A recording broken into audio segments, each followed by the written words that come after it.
BCom part first के विद्यार्थियों के लिए एमडीएस यूनिवर्सिटी में जो पेपर है भारत में आर्थिक पर्यावरण सिलेबस के हिसाब से पिछले वीडियो में हमने देखा आर्थिक पर्यावरण का अर्थ, आर्थिक पर्यावरण को प्रभावित करने वाले जो विभिन्न घटक हैं उनको हमने कल पिछले वीडियो में देखा था, जिसमें मुख्य बिंदु हमने डिस्कस किए थे।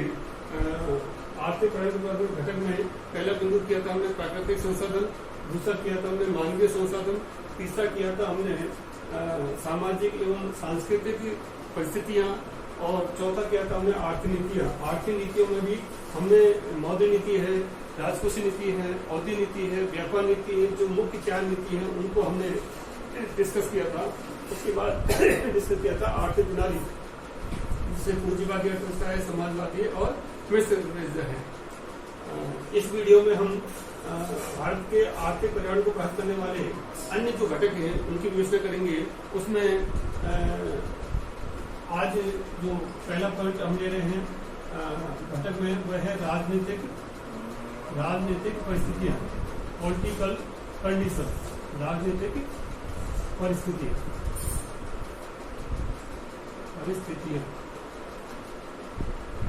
Political condition. भारत में लोकतंत्र है, प्रजातंत्र है, हर 5 साल के बाद चुनाव होते हैं, और जिस देश की राजनीतिक पार्टी जो पूर्ण बहुमत वाली होती है सरकारें, वो देश के आर्थिक विकास करने के लिए कठोर निर्णय ले सकती हैं, डिसीजन ले सकती हैं और उसी तरह से पॉलिसी बना सकती है। भारत जब 1947 में आजाद हुआ तो 1950 में संविधान लागू होने के पश्चात हमारे देश में जब लोकसभा के चुनाव हुए तो कांग्रेस पार्टी पूर्ण बहुमत के साथ सत्ता में आई थी, और देश के पहले प्रधानमंत्री जो चुनी सरकार बने वो पंडित जवाहरलाल नेहरू थे। उस समय देश की अर्थव्यवस्था विकास करने के लिए हमने पंचवर्षीय योजना का सहारा दिया और बड़े बड़े उद्योग धंधों की स्थापना, पब्लिक सेक्टर करने की बात कही गई। यानी कि उस सरकार जो कि पूर्ण बहुमत वाली थी, स्थिर सरकार थी, उसने देश के आर्थिक विकास करने के लिए अच्छे कदम उठाए, जिससे देश के विकास होने लगा। यदि मान लीजिए किसी देश की राजनीतिक व्यवस्था ऐसी हो जाती है जिसमें कि सरकार को पूर्ण बहुमत प्राप्त होता है, या अल्पमत की सरकार होती है, या विभिन्न प्रकार के दलों को मिलाकर के कोई सरकार चलती है। एक बार अटल बिहारी वाजपेयी जब प्रधानमंत्री थे तो 13 दलों की जो सरकार थी उससे चलाया था, तो वो 13 महीने में ही सरकार चली गई। जनता पार्टी 1977 में सत्ता में आई थी, लेकिन आपसी विवाद के कारण से और 1980 में वापस से लोकसभा के चुनाव करने पड़े थे। इसी प्रकार से 1990 में वीपी सिंह प्रधानमंत्री बने थे, तो अभी 91 में वापस हमें चुनाव करने पड़े थे।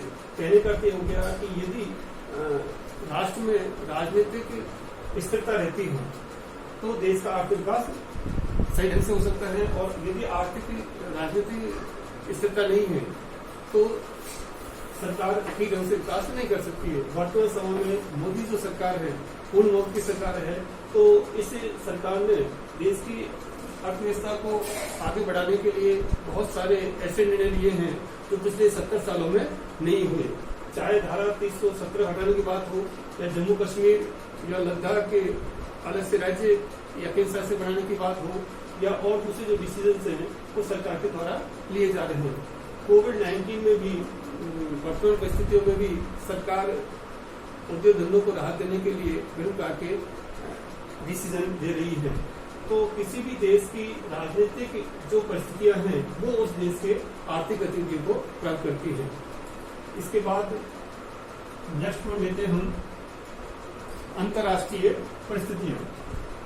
अंतर्राष्ट्रीय परिस्थितियां, इंटरनेशनल कंडीशंस। भारत के ऊपर विभिन्न जो पड़ोसी राष्ट्र हैं उनके साथ में कैसे संबंध हैं, इसका भी हमारे देश के अर्थव्यवस्था को प्रभाव पड़ता है। भारत की जो चाइना है या पाकिस्तान है, उन पड़ोसी देशों के साथ में हमारे संबंध अच्छे नहीं रहे हैं। सबसे पहले 1962 में भारत पर चाइना ने आक्रमण किया, 1965 में पाकिस्तान आक्रमण किया, 1971 में वापस हमारे साथ पाकिस्तान के साथ लड़ाई हुई।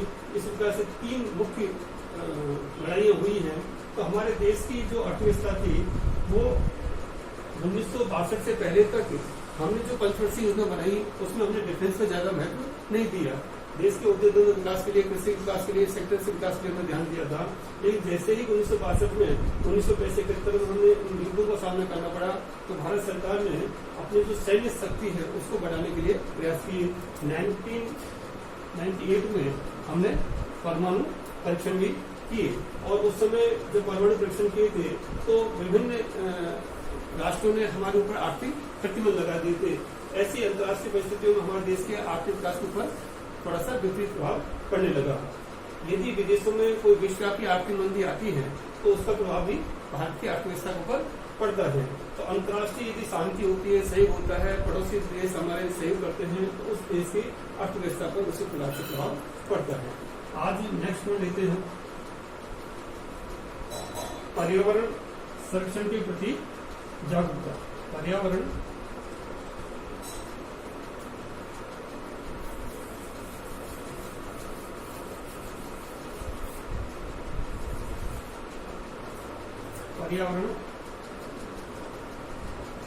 संरक्षण के प्रति जागरूकता। Awareness of environment protection. सामान्य जनता में पर्यावरण के प्रति लोगों की जागरूकता बढ़ती जा रही है। जब किसी देश में आर्थिक विकास होता है, उद्योग धंधे स्तर किए जाते हैं या किसी व्यवसाय विकास होता है तो उसका पर्यावरण के ऊपर विपरीत प्रभाव पड़ सकता है। हम इंडस्ट्री खोलेंगे तो वायु प्रदूषण हो सकता है, ध्वनि प्रदूषण हो सकता है या अन्य दूसरे पर्यावरण को नुकसान हो सकता है। तो सामान्य जनता उस इंडस्ट्रीज को ऊपर कठोर प्रतिबंध लगाने की बात कही जाती है। कई बार हम देखते हैं कि यदि मान लीजिए किसी शहर में या गांव में ईंटों का भट्टा है और उससे धुआं हो रही है, प्रदूषण हो रहा है तो सामान्य जनता उसका ऑपरेशन करने लगती है। सरकार को भी मजबूरी में उन उद्योगों को शिफ्ट करना पड़ता है। कई जैसे टेक्सटाइल इंडस्ट्रीज हैं वहाँ पर प्रोसेस हाउस के अंतर्गत गंदा पानी जो है, केमिकल से पानी है वो खेतों में छोड़ा जाता है या नदी में छोड़ा जाता है तो पॉल्यूशन होता है तो लोग उसके प्रति हेजिटेशन करते हैं। तो इस प्रकार से पर्यावरण में संतुलन बनाते हुए हमें देश का आर्थिक विकास करना पड़ेगा। यदि हम पर्यावरण के प्रति ज्यादा कठोर हो जाते हैं तो उससे हमें उद्योग धंधों का इतना तेजी से विकास नहीं हो पाएगा, उनमें नियंत्रण आएंगे। इसके बाद नेक्स्ट वन लेते हम व्यापार संतुलन एवं भुगतान संतुलन। व्यापार संतुलन एवं भुगतान संतुलन, balance of payment and balance of trade. व्यापार संतुलन एवं भुगतान संतुलन। सबसे पहले हमें अर्थ समझना है व्यापार संतुलन कैसे कहते हैं और भुगतान संतुलन कैसे कहते हैं। व्यापार संतुलन का अर्थ है कि केवल जो दृश्य वस्तु हैं उनके आयात निर्यात को संतुलित करते हैं और दृश्य अदृश्य वस्तु के आयात निर्यात को भुगतान संतुलन में सम्मिलित करते हैं। व्यापार जो संतुलन है इसमें हम export is greater than import, तो व्यापार संतुलन हमारा अनुकूल होगा। यदि ये स्थिति है export is less than import तो ये हमारा व्यापार संतुलन प्रतिकूल होगा। और यदि ये स्थिति होती है एक्सपोर्ट इक्वल टू इम्पोर्ट तो ये व्यापार संतुलन साम्य संतुलन की स्थिति में होता है। ये स्थिति किसी भी राष्ट्र नहीं है, या तो अनुकूल भुगतान व्यापार संतुलन होगा या प्रतिकूल व्यापार संतुलन होगा। यदि एक्सपोर्ट ज्यादा है, इम्पोर्ट कम है तो हमारे देश में विदेशी मुद्रा ज्यादा आएगी, उद्योग धंधों का विकास होगा और उसका उपयोग कर सकते हैं। यदि एक्सपोर्ट कम है, इम्पोर्ट ज्यादा है तो हमें आयात करने पड़ेंगे, तो आयात करके हमें भुगतान करने के लिए विदेशी मुद्रा का संकट उपस्थित हो सकता है। यदि हम भारत के संदर्भ में बात करें तो 1947 से पहले भारत का जो व्यापार संतुलन था वो अनुकूल था, लेकिन उस समय तक देश का इतना विकास नहीं हुआ। लेकिन 1947 के बाद आज तक हमारा भारत का जो व्यापार संतुलन है वो प्रतिकूल है, उसके बावजूद भी हमने देश का आर्थिक विकास किया है। तो हमें देखना पड़ेगा कि इसमें आयात हम किन चीजों कर रहे हैं और निर्यात किन चीजों कर रहे हैं, उसका उसी प्रकार से देश की अर्थव्यवस्था पर प्रभाव पड़ता है। और भुगतान संतुलन में हम क्या करते हैं कि जो पेमेंट्स हैं, विनियोग है, उनको भी हम देखते हैं कि यदि किसी देश का भुगतान संतुलन आयात और निर्यात यदि बराबर होंगे तो निश्चित रूप से उस देश की आर्थिक गतिविधि पर प्रभाव पड़ेगा। इस वीडियो में आज हम इतना ही अध्ययन करेंगे।